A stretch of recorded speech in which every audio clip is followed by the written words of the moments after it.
नमस्कार, बुलेटिन में स्वागत है आप सभी का। आपके साथ मैं हूं जीनत सिद्दीकी। शुरुआत खबरों की करेंगे। खबर रुद्रप्रयाग से आपको बताते हैं।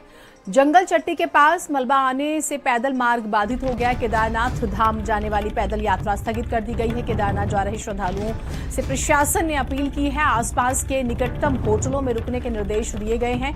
पत्थर की चपेट में आने से एक व्यक्ति की मौत हो गई है, 2 घायल है। सोनप्रयाग से केदारनाथ जाने वाली पैदल यात्रा स्थगित हुई है। श्रद्धालुओं की प्रभावी सुरक्षा सुनिश्चित की जा रही है। भारी बारिश से गदेरे में मलबा आने से मार्ग बाधित हुआ है। बड़ी खबर इस वक्त की। फिलहाल अगर आप देखें तो उत्तराखंड जाना इस मौसम में भी स्पेशली बहुत ज्यादा सुरक्षित नहीं रहता है, और ये खबर भी यही इशारा कर रही है। फिलहाल और जो प्रदेश सरकार होती है, जो लोकल एडमिनिस्ट्रेशन होता है, जो स्थानीय प्रशासन होता है, उसकी बेसिक रिस्पॉन्सिबिलिटी ये होती है कि वो लोगों की सुरक्षा का विशेष तौर पर ध्यान दे। मौसम खराब है, यहाँ पर आप देख भी रहे हैं। केदारनाथ धाम जाने वाली पैदल यात्रा भी स्थगित कर दी गई है। हेली सेवा पर रोक लगी ही है बड़े हादसे की वजह से, और अब जो पैदल यात्रा थी उस पर भी रोक। फिलहाल पत्थर की चपेट में आने से एक मौत हो गई है, एक कैजुअल्टी और 2 जख्मी हैं। अब ये लोकल व्यक्ति था यहाँ का, या क्योंकि गर्मियों में छुट्टियां पड़ जाती हैं और उत्तर भारत से स्पेशली, हालांकि केदारनाथ तो पूरे भारत भर से लोग आते हैं यहाँ पर दर्शन के लिए, तो एक व्यक्ति की मौत हुई है और इन दिनों ज़्यादा गैदरिंग रहती है। तो अब देखिए प्रशासन और क्या स्टेप्स लेता है।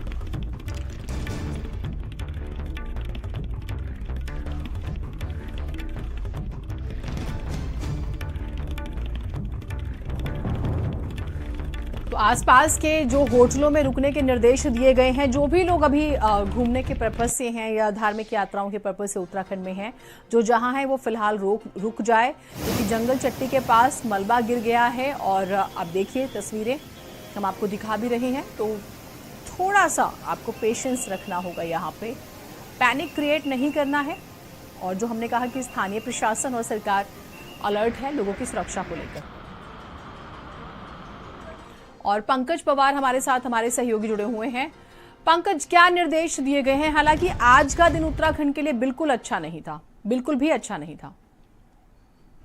बिल्कुल जीनत, आपने बिल्कुल सही कहा। और उत्तराखंड के लिए, और वो भी केदार घाटी से, दोनों बुरी खबरें आई हैं। उसमें एक जो हेलीकॉप्टर एक्सीडेंट हुआ जिसमें 7 लोगों की मौत हुई, लेकिन ये जो दूसरा इंसिडेंट हुआ ये गौरीकुंड के पास है, जहां पर फ्लैश फ्लड आया, जिसकी वजह से एक व्यक्ति की मौत हो गई और 2 घायल हो गए। जिसके चलते जो जिला प्रशासन है उन्होंने सीधे तौर पर जो है तमाम सोनप्रयाग से केदारनाथ जाने वाले तमाम पैदल यात्रियों की आगे जब तक निर्देश नहीं होते तब तक रोक लगा दी है। तो उसमें जितने भी सोनप्रयाग के आसपास होटल्स हैं वहां पर उनकी रहने के उनको निर्देश दिए गए हैं। साफ तौर पर पिछले साल का भी इंसिडेंट एक था जिसमें लगभग 10 से 11 लोगों की मौत हो गई थी, और कई लोग आज भी लापता हैं। तो उसको देखते हुए किसी भी तरीके की कोई भी परेशानी ना हो श्रद्धालुओं को, और किसी तरीके का एस्केलेट ना हो ये इंसिडेंट, तो उसको देखते हुए जो है जिला प्रशासन ने फैसला लिया है। जी, लेकिन देखिए 2-3 इंपॉर्टेंट पार्ट्स होते हैं। आप एस्केलेशन नहीं रोक सकते, क्योंकि उत्तराखंड में हम देखते हैं कुछ चीजें प्रकृति के हाथ में है। जो ह्यूमन फेलियर है, ठीक है, प्लेन क्रैश में हम एक बड़ा फेलियर देखते हैं। जो प्राइवेट कंपनी है, इन्होंने आतंक मचाया हुआ है। कंडम हेलीकॉप्टर्स ये चलाते हैं, मोटा पैसा लेते हैं और लोगों की जिंदगी उतनी ही सस्ती रखते हैं। लेकिन जो सरकार है, जो प्रशासन है, उन्हें थोड़ा अलर्ट होना होगा, क्योंकि आज भी जिन लोगों की डेथ हुई महाराष्ट्र से लोग थे, उत्तर प्रदेश से लोग थे, तो पूरे देश में एक गलत मैसेज जाता है। और टूरिज्म एक बहुत बड़ा सोर्स है इनकम का, उस संदर्भ में भी ध्यान देना होगा। और ये हर साल की सिचुएशन होती है, ऐसा नहीं कि पहली बार, तो थोड़ा अलर्ट होना होगा। बिल्कुल जीनत, आपने बिल्कुल सही कहा। और सबसे बड़ी बात यह है कि उत्तराखंड में जिस तरीके के हालात हेलीकॉप्टर्स को लेकर हैं वो बहुत दयनीय वाली स्थिति है। IRCTC जिस तरीके से टिकट सेल करता है वो कहीं ना कहीं सवालों के घेरे में है।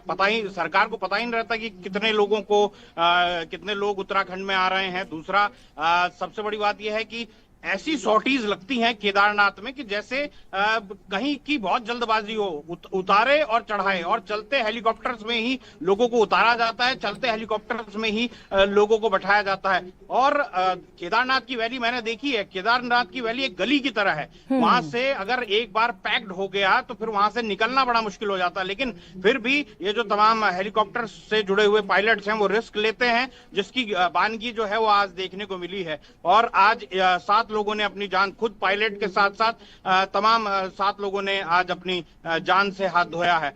ये हो सकता है कि किसी की ह्यूमन एरर हो, क्योंकि जैसा बताया जा रहा है हेलीकॉप्टर में ऐसी कोई खराबी तो नहीं थी। लेकिन इस पूरे प्रकरण में अब जो है सरकार ने बड़ा फैसला लिया है।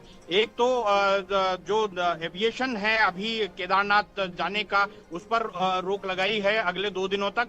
इसके अलावा जो कंपनी है, आर्यन कंपनी है, उन पर उनके जो 2 पायलट हैं उनके लाइसेंस अभी स्थगित किए गए हैं, और उसके अलावा उनकी भी फ्लाइट जो है अभी रद्द की गई है। तो लेकिन इन तमाम चीजों से भी कहीं ना कहीं सवाल ये उठते हैं कि सिंगल इंजन जो है वो उत्तराखंड के पहाड़ों में चलने बहुत मुश्किल है। डबल इंजन हेलीकॉप्टर्स होने चाहिए जिससे जान बच सके लोगों की। जी, और आपने आर्यन कंपनी का जिक्र किया, इसका ट्रैक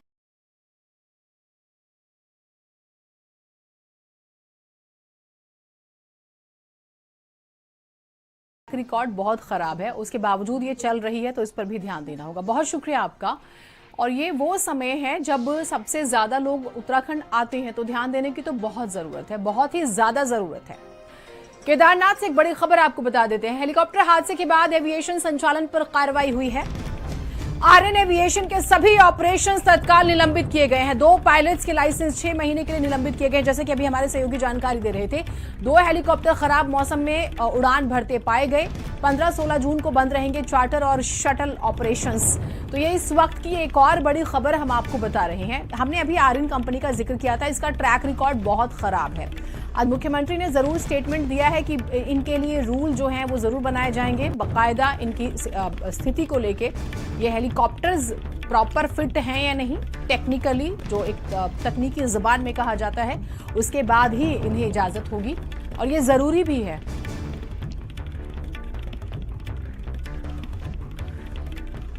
खराब मौसम में उड़ान भरते पाए गए और इसके बाद ये कार्रवाई हुई है।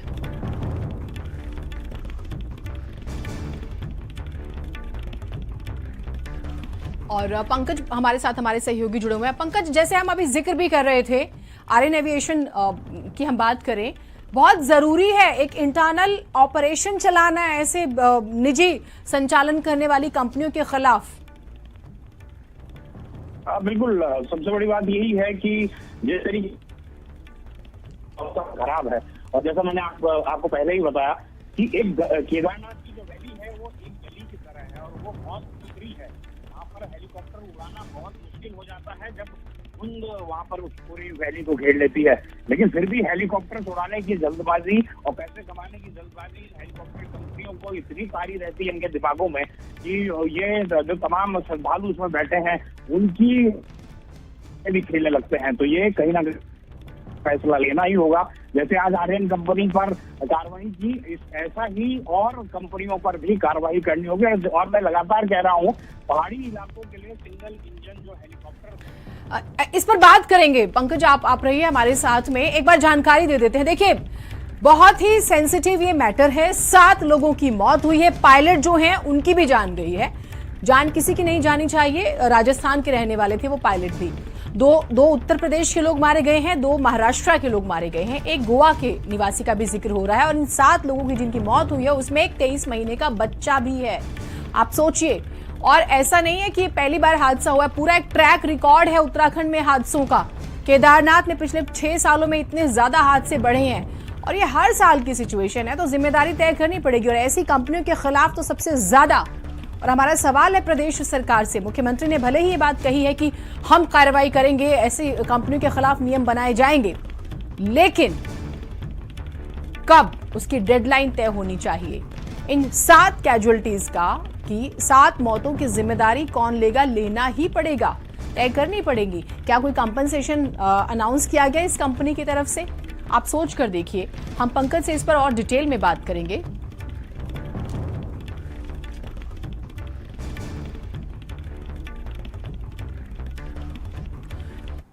केदारनाथ धाम से आज सुबह एक बेहद ही दुखद खबर आई थी जिसने सभी को झकझोर दिया और आज हम इस पर बात भी कर रहे हैं दिन भर।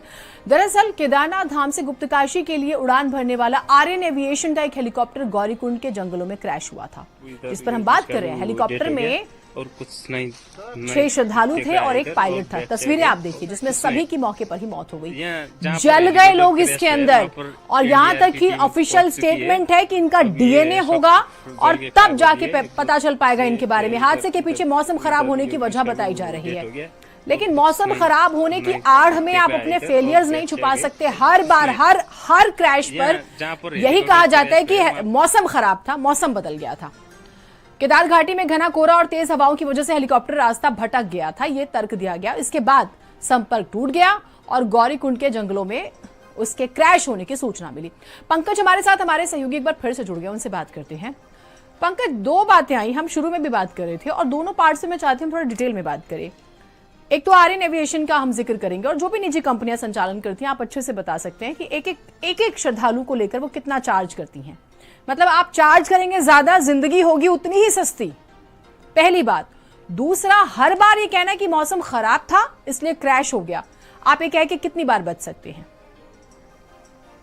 बिल्कुल आपने सही कहा और यही एक सवाल है। आप पाटा से जाएंगे तो आपको 8,000 रुपए लगेंगे केदारनाथ तक के। आप अगर देहरादून से वो यहाँ से उड़ के जाएंगे तो 1 लाख रुपए पर व्यक्ति चार्ज होगा, 1 लाख से ज्यादा। तो आप ये सोचिए कि कितना पैसा जो है, और पूरे हेलीकॉप्टर में 4 से 5 लोग ही बैठते हैं। तो आप समझिए कि इतना पैसा चार्ज होने के बावजूद क्या किया जा रहा है। ये तमाम हेलीकॉप्टर कंपनी जो है इन तमाम श्रद्धालुओं की जान से खेल रही हैं। इससे पहले भी जो तमाम प्रोटोकॉल्स हैं वो दरकिनार कर दिए गए हैं और ये इसीलिए दरकिनार किए जाते हैं क्योंकि ज्यादा से ज्यादा लोगों को अपनी सॉर्टीज कराई जा सके, लोगों को अपने हेलीकॉप्टर में बैठा कर केदारनाथ। अरे ये तो देख लीजिए कि आप किस मौसम में निकल रहे हैं, किस स्थिति में हेलीकॉप्टर उड़ा रहे हैं। कहीं ना कहीं यही सवाल खड़े उठते हैं और सरकार को इस पूरे मामले में अब मुख्यमंत्री कह रहे हैं कि इस पर पूरे एसओपी जारी की जाएगी और एसओपी किस तरीके से इनका ये तमाम जो हेलीकॉप्टर्स हैं इनकी उड़ान होगी, कितनी उड़ान होगी। और आप ये सोचिए कि एक दिन में अगर 200, 300, 400 अगर सॉर्टीज जो हैं तमाम हेलीकॉप्टर्स जो हैं कर ले रहे हैं,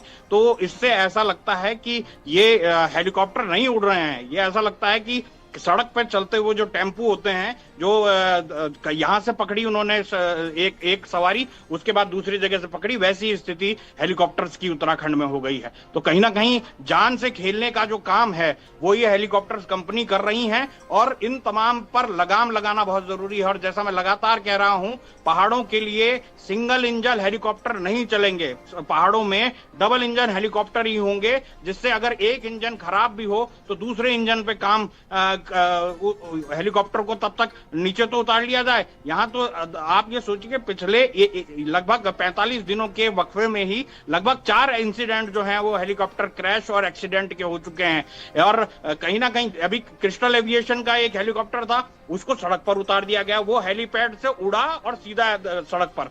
तो आप ये सोचिए कि किस तरीके की स्थिति जो है वो केदारनाथ और पूरे 4 धाम में ये जो हेलीकॉप्टर्स हैं उनके द्वारा की गई है। और सरकार को भी ये देखना होगा कि आप केवल IRCTC के ऊपर नहीं छोड़ सकते कि आपने चलिए ऑनलाइन टिकट बिकने के लिए उन पर छोड़ दिए हैं, लेकिन आपको सब कुछ देखना होगा। आपका यूकाडा क्या कर रहा है जो उत्तराखंड में एविएशन की व्यवस्था देखता है, नागरिक उड्डयन विभाग क्या कर रहा है। एक तो सारी पारिस्थितिकी जो केंद्र केदारनाथ क्षेत्र की है, केदारनाथ बायोस्फीयर जो क्षेत्र है, उसको बिल्कुल ये हेलीकॉप्टर की शोर की वजह से परेशान वहां के लोग हैं। लेकिन अगर इसको मिनिमाइज किया जाए और सबसे इसका एक बेहतरीन तरीका होगा जल्द से जल्द रोपवे बना दिया जाए, जिससे ये तमाम जो केदारनाथ में जो ये हेलीकॉप्टरों का शोर है और लोगों की जो ये जान से खेलने वाले जो तमाम लोग हैं, इनके ऊपर नकेल कसेगी। जी अब एक इंपॉर्टेंट बात, नकेल कसी जानी चाहिए। मैं जितना डिटेल देख रही हूँ, न सिर्फ इस कंपनी की बात करें, अलग अलग कंपनी का आपने जिक्र किया। होता ये है पंकज कि एक बार हादसा हुआ, 1 दिन 2 दिन बात हुई, फिर सरकार की तरफ से कुछ ऑर्डर दे दिए गए और उसके बाद सब ठंडे बस्ते में फिर वापस सब ट्रैक पे वापस वैसे ही आ जाता है। और आपने जो जिक्र किया हेलीकॉप्टर, आप सोचिए कभी लगता है कि बच्चों का खिलौना है, आप पैसे तो ले रहे हैं, आपने लाख रुपए का जिक्र किया और आप आराम से रोड पर ले आते हैं। और जो मैंने पहला एक सवाल एक पॉइंट रखा था कि आप मौसम की आड़ में कब तक अपनी गलतियां छुपा सकते हैं। हर बार ये कह देना कि मौसम खराब था। कोई कंपनसेशन किसी तरह का अनाउंसमेंट हुई हो, इन फैमिली के लिए 2 शब्द कहे गए हों, कुछ ऐसा आपने देखा वहां पर? देखिए, कुछ अभी तक कोई कंपनसेशन की कोई घोषणा नहीं है। और जो आप ये सोचिए कि अभी एक बच्ची जो है, उस पूरे जो जिनकी मौत हुई है, वो पूरा परिवार जो था, उसका आधा परिवार जो है केदारनाथ में ही था, आधा परिवार जो है वो सौटी से गौरीकुंड आ रहा था। किस तरीके की स्थिति है? आप वो तमाम लोग जो हैं वो तो काल कल्पित हो गए, आप उनको बचा नहीं पाए। और सरकार जिस तरीके से लगातार कह रही है कि इन पर कार्रवाई, आपने एक वाजिब सवाल उठाया, 2 दिन की कार्रवाई है ये एविएशन जो ये अभी आर्यन पर भी, और ये जो दूसरी क्रिस्टल कंपनी जो अभी 4 दिन पहले जिसका एक्सीडेंट हुआ था, इन पर 2 से 3 दिन की कार्रवाई होगी। उसके बाद फिर ये जो है वो केदारनाथ की पहाड़ियों पर सौटी करती हुई दिखाई देंगी और फिर उसी तरीके का खेल शुरू हो जाएगा। इसके लिए बहुत जरूरी है कि इन तमाम कंपनियों पर नकेल कसी जाए। इनका बिल्कुल एसओपी बिल्कुल टाइट होनी चाहिए और नोडल अधिकारी वहां पर तय होने चाहिए जो इन तमाम हेली सेवाओं की व्यवस्थाओं को देखें। जगह जगह पर हेलीपैड खोल दिए गए और ऐसे उड़ रहे हैं कि आप ये सोचिए कि उनके ऊपर कोई रोक नहीं है, कोई नकेल नहीं है। ठीक, अब यात्रा रोकी गई है, इसको लेके एक इंफॉर्मेशन दे दीजिए जो लोग हमें देख सुन रहे हैं। हमारा सवाल सरकार से भी है कि आप भी बराबर के शरीक हैं, आप भी बराबर के जिम्मेदार हैं। दूसरा, हमारा उन सभी एजेंसीज से हैं जो अपनी एविएशन इंडस्ट्री से जुड़े हुए हैं और जो हेलीकॉप्टर सेवा दे रहे हैं, मोटा पैसा कमा रहे हैं, लेकिन जिंदगी के साथ उतना ही खिलवाड़ कर रहे हैं। तो इनको कंपनसेशन इन लोगों को देना चाहिए जो लोग मारे गए हैं, इनके परिजनों को। अभी यात्रा रोकी गई है, क्या वो टेम्परेरी है, ये बताइएगा। कोई बिल्कुल टेम्परेरी है, थोड़ा क्योंकि मौसम की स्थिति ऐसी है। अभी केदारनाथ और उसके साथ साथ उत्तराखंड के तमाम इलाकों पर येलो और रेड अलर्ट है। केदारनाथ में तो वैसे भी बारिश लगातार होती रहती है, तो अभी जो है वहां पर हेलीकॉप्टर के माध्यम से भी 2 दिन का बैन लगा हुआ है। 2 दिन तक हेलीकॉप्टर नहीं उड़ेंगे। पैदल मार्ग की भी स्थिति हमने पहले ही डिस्कस कर ली है कि पैदल मार्ग में भी जाने में अभी लगभग अगले आदेश तक जो है तमाम पैदल यात्रियों को जाने से रोका गया है। और वैसे भी अब मानसून उत्तराखंड आ चुका है, आने में थोड़ा अब जो है लगातार बारिश पड़ती रहेगी, तो इसलिए जो 4 धाम की जो यात्रा है बहुत सीमित हो जाएगी। तो इसको देखते हुए भी मुझे लगता है कि थोड़े लोग कम आएंगे, लेकिन अभी अगले 1-2 दिनों तक की तो स्थिति यही है कि केदारनाथ में जो है पैदल मार्ग से भी और हेलीकॉप्टर मार्ग से भी जो है यात्रा होनी मुश्किल लग रही है। ठीक, बहुत शुक्रिया आपका जानकारियों के लिए, इस डिटेल बातचीत के लिए। और क्योंकि हम एक जिम्मेदार चैनल है, हम जानते हैं, हम समझते हैं और हमारी जिम्मेदारी कि एक एक व्यक्ति की सुरक्षा सुनिश्चित की जाए और हर उस जिम्मेदार व्यक्ति से सवाल पूछा जाए जो जिम्मेदारी भरी कुर्सी पर बैठा हुआ है। खबर आपको देहरादून से ही बताते हैं। केदारनाथ के पास हेलीकॉप्टर क्रैश का मामला, सीएम पुष्कर सिंह धामी ने की उच्च स्तरीय बैठक। अहम बैठक में सीएम धामी ने दिए सख्त निर्देश, गाइडलाइन को फॉलो करें वरना कार्रवाई होगी। सीएम ने हादसे की जांच रिपोर्ट सौंपने के भी आदेश दिए हैं। मुख्यमंत्री धामी ने कल तक जांच सौंपने के आदेश दिए हैं। केदारनाथ में आज और कल हेली सेवा बंद रहेगी। मुख्य सचिव पर्यटन एवं नागरिक उड्डयन सचिव मौजूद रहे। आपदा सचिव यूसीएडीए के अधिकारी भी बैठक में मौजूद रहे हैं। डीजीसीए के अधिकारी, डीजी सूचना भी वीसी के माध्यम से जुड़े थे। इसमें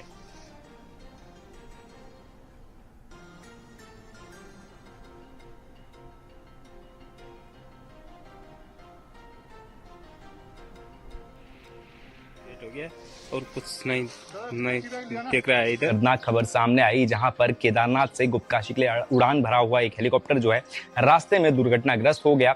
बताया जा रहा है कि मौसम की वजह से ये हेलीकॉप्टर दुर्घटनाग्रस्त हुआ था। इसमें 7 लोग सवार थे, पायलट समेत, और 7 के 7 की इसमें मौत हो गई। तो मुख्यमंत्री द्वारा भी इस तमाम मामले का संज्ञान लिया गया है। मुख्यमंत्री ने साफ तौर पर कहा है कि एक ऐसी टीम बनाई जाए जो कि इस तरह की जो गतिविधियां हैं उसकी तकनीकी बारीकियों पर नजर रखे। साथ ही साथ एक एसओपी का गठन किया जाएगा। इससे पहले जो हेलीकॉप्टर दुर्घटनाएं हुई थी उसमें भी मुख्यमंत्री द्वारा निर्देश दिए गए थे। साफ तौर पर जो पहले 25 से 30 हेलीकॉप्टर 1 घंटे में संचालित किए जा रहे थे उसे घटाकर 5 से 6 हेलीकॉप्टर किया गया। उसके बावजूद भी इस तरह की जो है दुर्घटनाएं सामने आई हैं। तो बात वही है कि आखिर किस तरह से इस पर अंकुश लगाया जाएगा। दूसरी सबसे बड़ी चीज ये है कि मुख्यमंत्री ने साफ तौर पर निर्देशित किया है कि इसमें एसओपी बनाई जाए, तकनीकी टीम बनाई जाए और इसमें जांच की जाए कि आखिर इसमें जो दुर्घटनाएं हो रही हैं उसके लिए आखिर कौन जिम्मेदार है। कैमरा सहयोगी पवन के साथ मैं आलोक सेमवाल, भारत समाचार। जिम्मेदारी तो तय करनी पड़ेगी, इसी वजह से हम ये सवाल बार बार पूछ रहे हैं। चारधाम यात्रा के दौरान उत्तराखंड में बीते 40 दिनों में हेलीकॉप्टर हादसों की सीरीज ने यात्रियों की सुरक्षा पर गंभीर सवाल खड़े कर दिए हैं। केदारनाथ, बद्रीनाथ, गंगोत्री, यमुनोत्री जैसे पवित्र धामों की यात्रा पर जा रहे श्रद्धालुओं को लेकर उड़ान भरने वाले हेलीकॉप्टर या तो दुर्घटनाग्रस्त हुए या टेक ऑफ और लैंडिंग के दौरान तकनीकी खामियों की वजह से मुश्किल में पड़ गए। इसलिए सवाल पूछे जाने चाहिए कि आप लोगों से लाखों रुपए वसूलते हैं और सुरक्षा के नाम पर भद्दा मजाक करते हैं, लोगों की जान जा रही है और आप मुंह नहीं खोलते हैं। जिम्मेदारी किसकी है?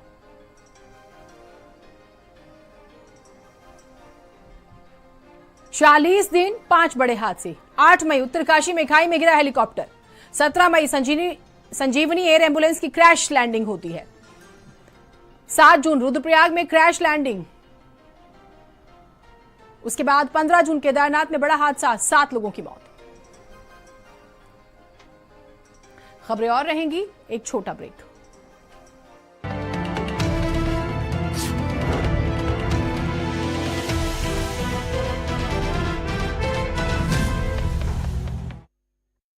भोजपुरी के सबसे बड़े सितारे फोक भारत के मंच पर दीप जला के दिवाली मैं मनाऊंगी, जन्मों के सारे पाप मिट जाएंगे रामायण। फोक भारत देखिए हर रविवार शनिवार रात 9 बजे भारत समाचार पर। भोजपुरी के सबसे बड़े सितारे फोक भारत के मंच पर यही ठैया टिकुलिए राय गली दैया रे, के करा से पूछी, के करा से पूछी हो, के करा से पूछी, के करा से पूछी हो, के करा से पूछी, यही ठैया टिकुलिए राय गली दैया रे, के करा से पूछी। फोक भारत देखिए हर रविवार शनिवार रात 9 बजे भारत समाचार पर।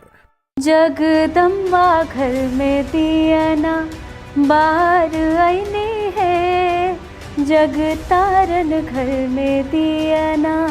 तमाई चाची बहन लोग तैयार बानी जाना ता आवतानी जा। फोक संगीत का सबसे बड़ा कार्यक्रम और जीतिए स्मार्ट वॉच।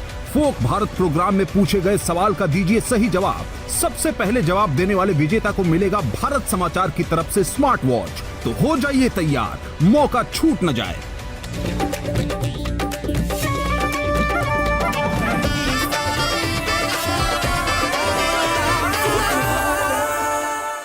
अब पलक झपकते ही होगी डाउनलोडिंग कंप्लीट, क्योंकि लखनऊ के कोने कोने में है सिक्का ब्रॉडबैंड का हाई स्पीड फाइबर इंटरनेट। मात्र 499 रुपए पर मंथ में 100 Mbps अनलिमिटेड डेटा की स्पीड और फ्री अनलिमिटेड लैंडलाइन कॉल्स। आज ही बुक करें अपना सिक्का ब्रॉडबैंड कनेक्शन। Visit sikkanet.com। सर्वकॉम सिर्फ एक नाम नहीं, भरोसा है 35 सालों का। तभी तो हम हैं India's number 1 servo voltage stabiliser के निर्माता। सर्वकॉम रखे सब कंट्रोल में।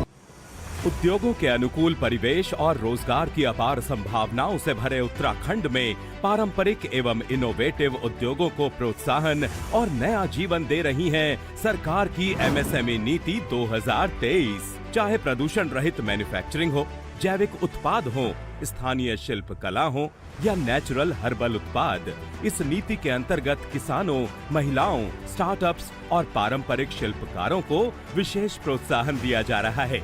सूक्ष्म, लघु और मध्यम स्तर के उद्योगों को शुरू करने के लिए प्रदेश सरकार क्रमशः 50 लाख, 2.5 करोड़ और 4 करोड़ रुपए तक की पूंजीगत सब्सिडी दे रही है। इसके अलावा 50% तक सब्सिडी, आसान ऋण, ब्याज में छूट, टैक्स में छूट और स्टाम्प ड्यूटी पर 100% प्रतिपूर्ति जैसी तमाम सुविधाएं दी जा रही हैं, ताकि प्रदेश में नए उद्योग आसानी से शुरू और स्थापित किए जा सकें। MSME नीति 2023 के तहत मेक इन उत्तराखंड ब्रांड को अंतर्राष्ट्रीय स्तर पर पहचान दिलाने का प्रयास भी कर रही है उत्तराखंड सरकार, जिससे राज्य के उत्पादों को देश विदेश में बड़ी मांग और बड़ा बाजार मिले। खास उत्पादों को GI टैग देकर अंतर्राष्ट्रीय बाजारों तक पहुंचाया जा रहा है। स्टार्टअप्स के लिए आसान ऋण, सब्सिडी और तकनीकी सहायता जैसी सुविधाओं से उत्तराखंड का एमएसएमई सेक्टर नए दौर में प्रवेश कर रहा है। ये नीति उत्तराखंड को आर्थिक समृद्धि और आत्मनिर्भरता की ओर ले जाने का एक बड़ा कदम है। राज्य में रोजगार के नए अवसर पैदा कर आत्मनिर्भर भारत के संकल्प को मजबूत कर रही है उत्तराखंड सरकार की एमएसएमई नीति 2023। नई एमएसएमई नीति दे रही है उद्योगों को विस्तार, उत्तराखंड में रुके पलायन, बढ़ रहे रोजगार। चलो उसको मना लो यार, ठंड से दिल को पिघला दो यार। चलो चलो चलो, let's all go for an Amul ice cream। चलो चलो चलो, चलो चलो चलो, चलो चलो चलो, चलो चलो चलो। खूब सारे flavors all yum yum, sandwich, faluda, epic, kasata। Let's all go for an Amul ice cream, real milk, real ice cream। नूरामन क्रीम और नूरामन तेल जो मांसपेशियों को शक्तिशाली बनाता है। अब जिंदगी चलेगी नहीं, दौड़ेगी। नूरामेंट दर्द निवारक क्रीम और तेल।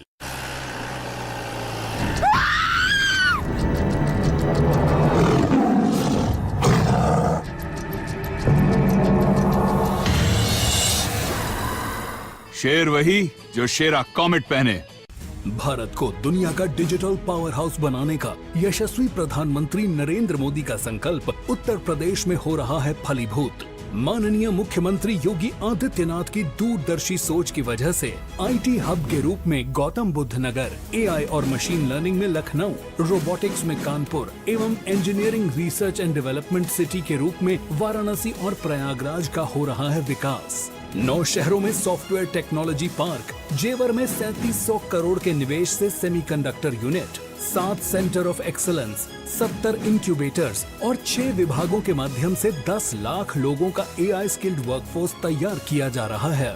महाकुंभ 2025 के अभेद्य सुरक्षा में एआई के अभूतपूर्व इस्तेमाल को पूरी दुनिया ने देखा। सॉफ्टवेयर निर्यात में हुई तीव्र वृद्धि से यूपी को मिल रही है ग्लोबल आईटी हब के रूप में नई पहचान। काम दमदार, डबल इंजन सरकार। भोजपुरी के सबसे बड़े सितारे फोक भारत के मंच पर केकरा से पूछी एही ठैया टिकुलिए राय गली दैया रे। केकरा से पूछी, केकरा से पूछी हो, केकरा से पूछी, केकरा से पूछी हो, केकरा से पूछी एही ठैया टिकुली हेराय गइल दैया रे। केकरा से पूछी। फोक भारत देखिए हर रविवार शनिवार रात 9 बजे भारत समाचार पर। ईरान और इजराइल ने देर रात एक बार फिर से एक दूसरे पर कई मिसाइलें दागी। दोनों देशों के बीच 48 घंटों से संघर्ष जारी है। इजराइल का दावा है कि उसने तेहरान में मौजूद रक्षा मंत्रालय को अपना निशाना बनाया। इसके अलावा तेहरान और बुश शहर में ऑयल डिपो और गैस रिफाइनरी समेत 150 से ज्यादा ठिकानों को हिट किया। 2 दिनों की लड़ाई में अब तक 138 ईरानी नाक मारे जा चुके हैं, जिनमें से 9 न्यूक्लियर साइंटिस्ट और 20 से ज्यादा ईरानी कमांडर्स शामिल हैं। इसके अलावा 350 से ज्यादा घायल हैं। ईरान की राजधानी तेहरान समेत 7 राज्यों में एयर डिफेंस सिस्टम को भी एक्टिव कर दिया गया।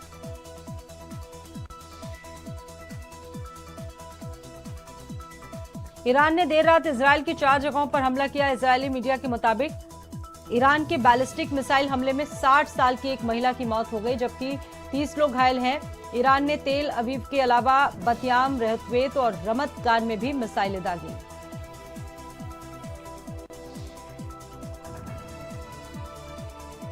दुबई के मरीना इलाके में 67 मंजिला एक ऊंची इमारत में भीषण आग लग गई। आग इतनी भीषण थी कि बिल्डिंग के नीचे से ऊपर तक लपटें फैल गई। चारों तरफ धुआं ही धुआं नजर आया। दुबई सिविल डिफेंस की टीम मौके पर पहुंची और राहत बचाव कार्य शुरू कर दिए गए।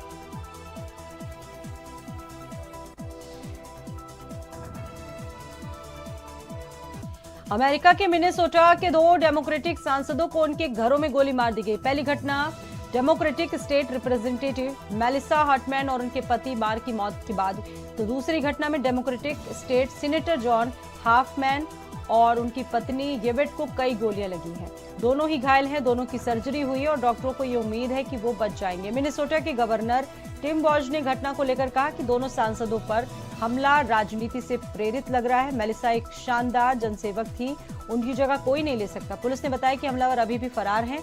उसने बंदूकधारी पुलिस अधिकारी का हुलिया धारण कर रखा है। उसकी वर्दी देखकर कोई भी उसे असली पुलिस वाला ही समझेगा।